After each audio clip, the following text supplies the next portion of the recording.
Hey guys, just in case you weren't going to come in today. I was kidding. Just in case you didn't see, we are going to have some modifications to our contract, and I wanted to go over some of those things with you.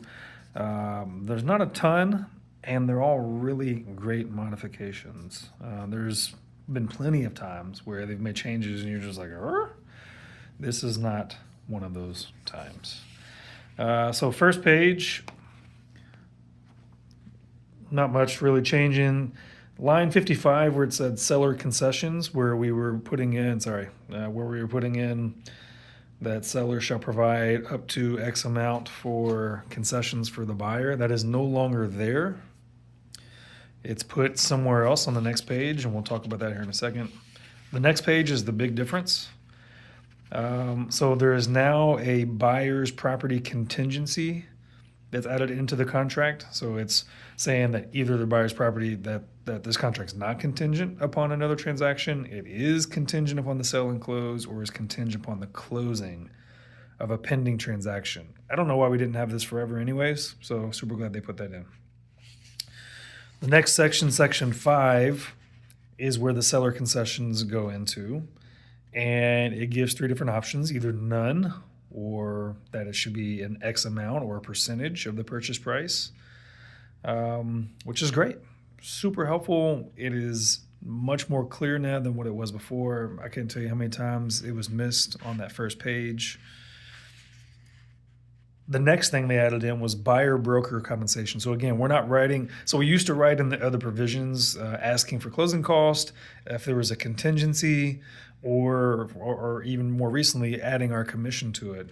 But now the buyer broker compensation is section 6, and it just says that the seller agrees to pay none, a percentage, or a flat fee.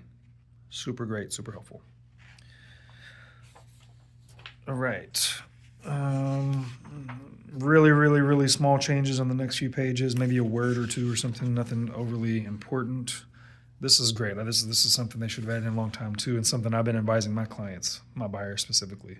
Number 25, risk of loss. It now states, it added this in here. It didn't take anything else out. It just added this in here. I'm sorry, it did take out something at the end, but added it at the beginning and said, buyer is strongly advised to secure homeowners insurance immediately after acceptance of the contract. Before, at the end, it said buyer is strongly advised to secure homeowners insurance prior to closing. Well, duh. So now it's saying, hey, it needs to be done right after contract, which is what I've been doing too. I've been telling people to do it during their inspection period because of all the potential issues. They also, on section, it's 27 now, but section where it talks about commission, it's no longer called commission. They're calling it compensation. Just nuance there.